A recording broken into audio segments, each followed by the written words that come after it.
Hi everybody, very warm welcome to the channel Shipra Mishra. This is Shipra Mishra and I hope you guys are doing fine.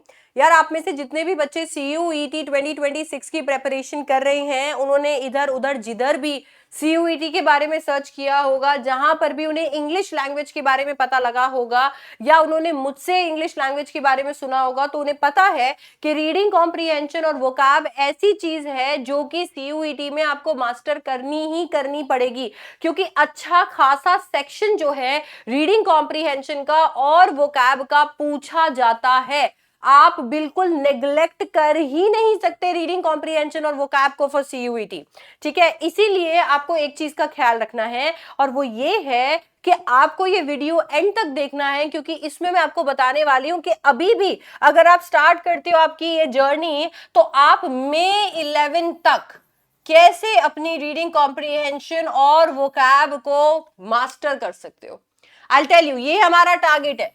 अब कैसे master कर सकते हो, एक ही चीज बताऊंगी, ज्यादा लंबा चौड़ा आपके लिए स्ट्रैटेजीज बनाकर नहीं दूंगी। एक ही चीज जो कि आपकी हेल्प कर सकती है। लेट मी टेल यू, सबसे पहले क्या करो, तुम गूगल कर लो, तुम चैट जीपीटी कर लो, तुम जहां पर भी तुम न्यूज देख लो, या फिर तुम्हें जिस भी सोर्स से किसी भी तरीके का कोई आर्टिकल नजर आता है, कोई आर्टिकल या रिपोर्ट नजर आती है, तो डेली बेसिस पे ये आर्टिकल और रिपोर्ट आप डाउनलोड कर लो, या फिर अगर आपके घर में इंग्लिश न्यूज़पेपर आता है तो वहां से पढ़ना शुरू करो। है मैम, है, मुझे तो लगा मैम आप ऐसे कहोगे कि ये बुक से रीडिंग कॉम्प्रिहेंशन कर लो, वो कर लो, सब बेकार की बातें। देखो क्या होता है ना, जब किसी बुक पे आप चले जाते हो, किसी तरीके के एकेडमिक मटेरियल पे आप चले जाते हो, तो आप अपने आप को वहीं तक लिमिट कर लेते हो। आपका दिमाग ये सोचने लगता है कि यही लेवल का रीडिंग कॉम्प्रिहेंशन मुझसे पूछा जाएगा, जबकि ऐसा नहीं है। किस लेवल का रीडिंग कॉम्प्रिहेंशन पूछा जाएगा आपको अंदाजा भी नहीं है, मुझे भी नहीं है अंदाजा। हम एक एंट्रेंस एग्जाम की प्रेपरेशन कर रहे हैं। एंट्रेंस एग्जाम की प्रेपरेशन वो गूगल मैप का नेविगेशन है जो कि आगे खाई भी बता सकता है। हो सकता है कि कह दे कि सीधा चले जाओ और बीच में खाई हो, you never know. And that is why जब आपके पास टाइम होता है तो आप वो गलती नहीं करते जो गलती आप पिछले कुछ सालों में करते आ रहे हो। आप उस गलती को सुधारते हो और ये मौका है गलती को सुधारने का।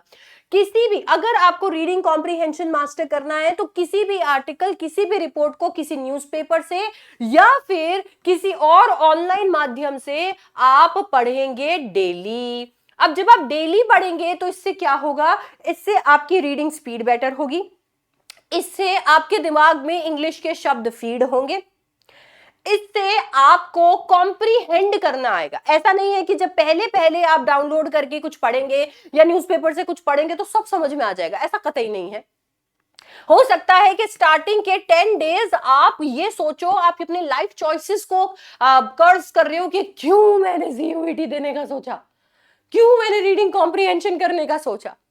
But life will get better right after these 10 days of consistent effort.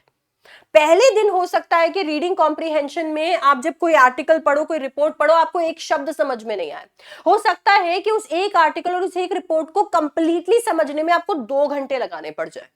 हो सकता है, अंडरस्टैंडेबल है। मेरे को भी लगता अगर मैं आपकी एज में होती और उस लेवल पे होती इंग्लिश के जिस लेवल पर अभी आप हो, क्योंकि मैं खुद भी एक ऐसे बैकग्राउंड से आती थी जहां पर मेरा इतना अच्छा खासा स्कूल नहीं था।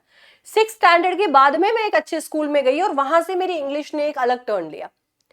तो मैं भी सेम लेवल पे होती अगर आप भी अपने आप को उस लेवल पे मानते हो। अगर आपकी इंग्लिश थोड़ी अच्छी है तो हो सकता है आपको थोड़ा कम समय लगे।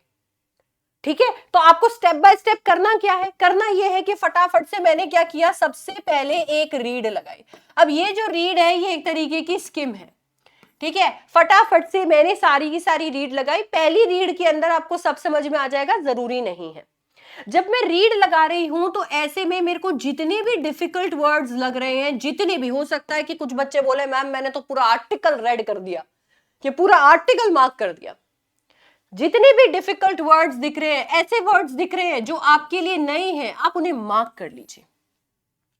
जब पहली रीड लगाओगे, स्किम करोगे, तो उन डिफिकल्ट वर्ड्स को, उन नए वर्ड्स को मार्क कर लो और उनको मार्क करके आप अपनी वोकैब नोटबुक में लिख लो।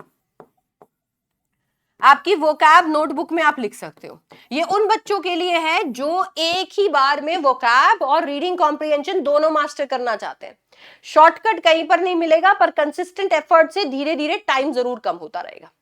ठीक है, तो वोकैब नोटबुक में ये सारे मार्क किए। फटाक से ये जितने भी वर्ड्स आपने लिखे हैं, इन सारे के सारे वर्ड्स को आपने क्या कर दिया, इनका मीनिंग निकाल दिया। अब चाहो तो आप क्या कर सकते हो, गूगल पे एक एक वर्ड डाल डाल के देख सकते हो। चाहो तो आपने जहां पर लिखा है सुंदर सुंदर हैंड राइटिंग में, उसकी पिक्चर क्लिक करो और करके चैट जीपीटी पे डाल दो कि भैया मेरे को इसकी मीनिंग निकाल के दे दे। इतना आसान हो गया है आजकल। ठीक है, अब वो क्या करेगा, आपको मीनिंग निकाल कर दे देगा। अब आपके पास उन डिफिकल्ट वर्ड्स के मीनिंग तैयार हैं जो डिफिकल्ट वर्ड्स आपको स्किम करने पर महसूस हुए थे। अब आपने क्या करना है, अब आएगी आपकी रीड नंबर 2। अब आपके पास जब मीनिंग तैयार है, आपने एक एक शब्द आपका देख लिया विथ मीनिंग, तो अब आई आपकी रीड नंबर 2।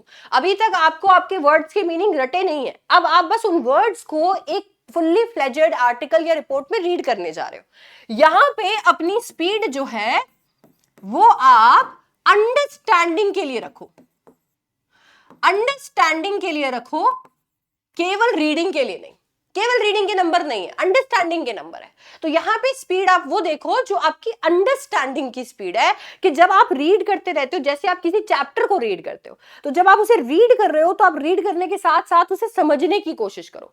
यहीं पे अपना टाइमर भी ऑन कर लो, क्योंकि यही टाइमर को कम करना हमारा गोल है। 11th मई से पहले इसको कम करना हमारा गोल है। टाइमर ऑन किया, टाइमर ऑन करके जो भी आप पढ़े जा रहे हो उसकी अंडरस्टैंडिंग डेवलप करना शुरू कर दो। जो भी आप पढ़े जा रहे हो वो समझना शुरू कर दो।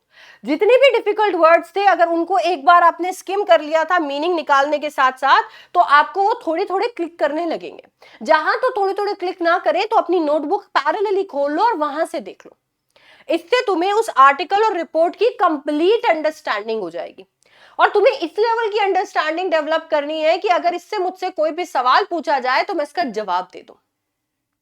जब तुमने ये अंडरस्टैंडिंग डेवलप करके अपना आर्टिकल और रिपोर्ट पूरा कर लिया, तो तुम इस टाइमर को बंद कर दो और तुम्हारा आज का काम हो गया खत्म।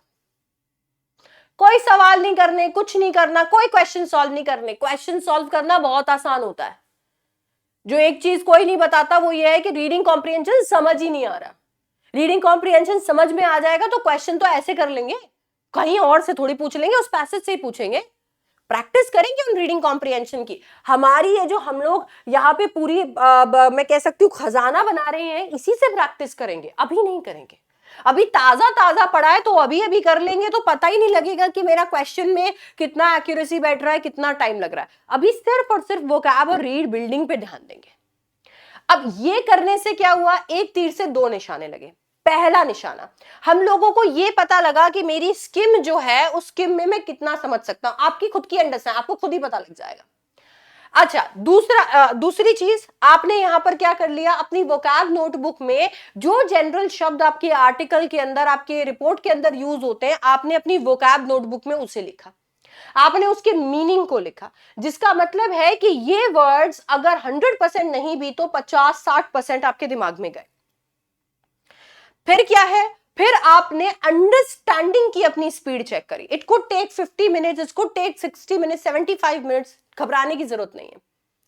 जैसे जैसे आप इस चीज को रूटीन में लेकर आओगे, कंसिस्टेंटली इसके लिए काम करते रहोगे, ये टाइम कम होता रहेगा। जब आप पहले पहले कोई चीज को पढ़ना लगोगे, आपकी रीडिंग की हैबिट डेवलप होगी। एक हैबिट डेवलप करने में 21 दिन लगते हैं। आप जेनजीज हो, मुझे लगता है आप 10-12 दिन के अंदर ये मास्टर कर लोगे। 10-12 दिन में एक बार अगर आपको रीडिंग की हैबिट पड़ गई ना, तो आप उस वक्त तक इतना वोकैब ग्रास्प कर चुके होंगे, इतनी रीडिंग की हैबिट डेवलप कर चुके होंगे कि जिन बच्चों को 1 घंटा लग रहा होगा इसे करने के अंदर, उन बच्चों को ये 1 घंटा मेरे ख्याल से 30 मिनट हो जाएगा। एंड रीडिंग कॉम्प्रिहेंशन जो आपके सीयूईटी में पूछे जाते हैं वो 300 वर्ड्स के होते हैं, छोटे होते हैं, ज्यादा बड़े नहीं होते। आर्टिकल्स और रिपोर्ट्स हाउएवर बड़ी हो सकती है, तो इट्स ओके। ये करने के बाद, आपका टाइमर से ये करने के बाद, एक बार अपना जो भी आपका वोकैब है, आपका वोकैब नोटबुक है, एक बार उसे रिवाइज कर लो। और आज का आपका रीडिंग और वोकैब जो है वो कंप्लीट हो गया। ठीक है, अगर आपने ये चीज मैं कह रही हूं 10-12 दिन कर ली और इसकी एक हैबिट डेवलप कर ली, तो 11 मई तक आप इस चीज को इतना मास्टर कर चुके होंगे कि आपके पास अच्छी खासी मोटी नोटबुक तैयार हो चुकी होगी वोकैब के वर्ड्स की, और अच्छा खासा मोटा नोटबुक आपके पास तैयार हो चुका होगा आपके रीडिंग कॉम्प्रिहेंशन पैसेजेस का। जब ये हो जाएगा ना, तो ये जितने भी रीडिंग कॉम्प्रिहेंशन पैसेजेस है, ये जितने भी वोकैब वर्ड्स आप कर रहे होंगे, इनका टेस्ट करेंगे। बट ये ऐसी चीज है जो मेरे ख्याल से आपको अप्रैल में करनी चाहिए, आपको मई में करनी चाहिए।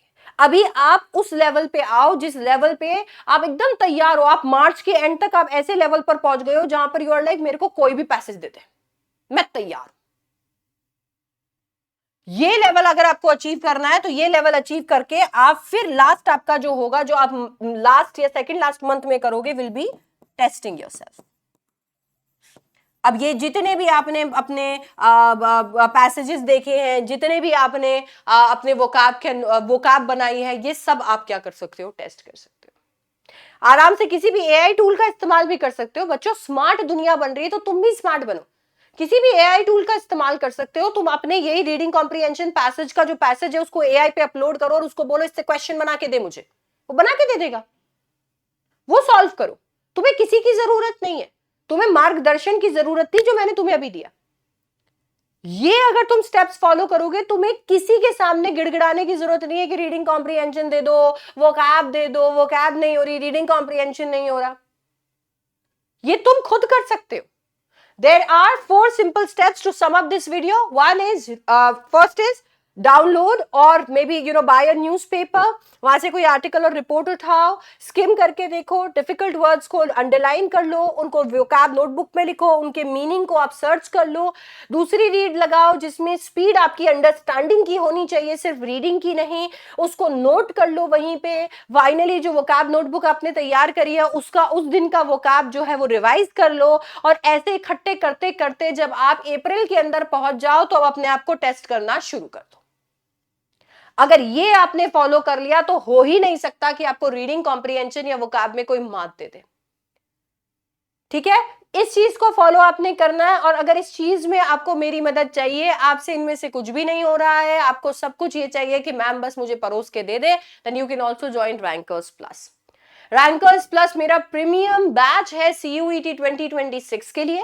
ये बैच मैं हर साल लॉन्च करती हूँ, साल में एक ही बार लॉन्च होता है। एक ऐसा बैच है जिसमें सारे रैंकर्स की कम्युनिटी एक जगह इकट्ठा होती है और इस तरीके से पढ़ाया जाता है सारे रैंकर्स को। इस तरीके से उनको अपना सिलेबस बाइफिकेशन करके दिया जाता है, चेकलिस्ट दी जाती है, DPPs दी जाती है, नोट्स दी जाती है कि वो सिर्फ CUET के लिए नहीं, वो किसी भी एंट्रेंस एग्जाम के लिए तैयार होते हैं। उनको तैयारी यहाँ की कराई जाती है ताकि अगर CUET में ये लेवल भी पूछा जाए तो उनके लिए ये भी आसान हो।